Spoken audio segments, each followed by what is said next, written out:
இப்போ ரீசெண்டா நிறைய காமெடியெல்லாம் நடக்குதுல்ல. ஸ்டாலின் சாரும் மற்றும் பலரும் ஒன்றா சேர்ந்துக்கிட்டு இந்த கருத்து கணிப்புன்ற பேரில் நிறைய அந்த கடுப்பில் விட்ட கணிப்பெல்லாம் விட்டுக்கிட்டு இருக்காங்க. அதில் திமுக 300 சீட்டு ஜெயிக்குமா, மற்றும் பலர் 700 சீட்டு ஜெயிக்குமா? யோ, எங்கேயா இருக்கு இத்தனை சீட்டு? குருட்டா மேட்டுக்கு சும்மா அடிச்சு விடுறது, ஒரு தில்ல முள்ளுக்கு ஒரு அளவே இல்லை. 40 வயசுக்குள்ள இருக்கிறவங்க மட்டும்தான் விஜய்க்கு ஓட்டு. இந்த 40 வயசுக்குள்ள இருக்கிறாங்களா அந்த ஓட்டர்ஸ், அவங்களாம் ரொம்ப கம்மியா. ஆனா இந்த 50லேருந்து 80 வயசு வரைக்கும் இருக்கிறாங்களே அந்த ஓட்டர்ஸ் ரொம்ப ஜாஸ்தியா. ஆனா அவங்க யாரும் விஜய்க்கு ஓட்டு போட மாட்டாங்களாம். ஓங்கி மண்டையில நறுக்குன்னு குத்துற மாதிரி நம்ம எலெக்ஷன் கமிஷன் ஒரு டீடைல்டு ரிப்போர்ட் ஒன்று வெளியிட்டு இருக்கிறாங்க.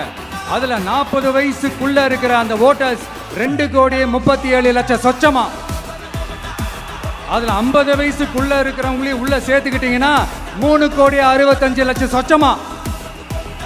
அந்த 3,65,00,000 சொச்சத்துல 50 வயசுக்குள்ள இருக்கிற நம்மளோட அக்கா தங்கச்சிங்க மட்டும் எவ்வளவு தெரியுமா? 1,77,00,000 சொச்சமா.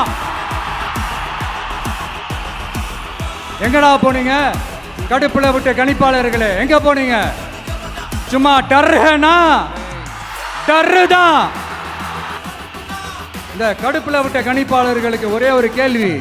இந்த 60 வயசு மேல இருக்கிறவங்க, இந்த 70-80 வயசுல இருக்கிற என்னுடைய அம்மா, பாட்டி, அப்பா, தாத்தா, இவங்க எல்லாரும் நம்ம வீட்டு புள்ள விஜய், நம்ம வீட்டு புள்ள விஜி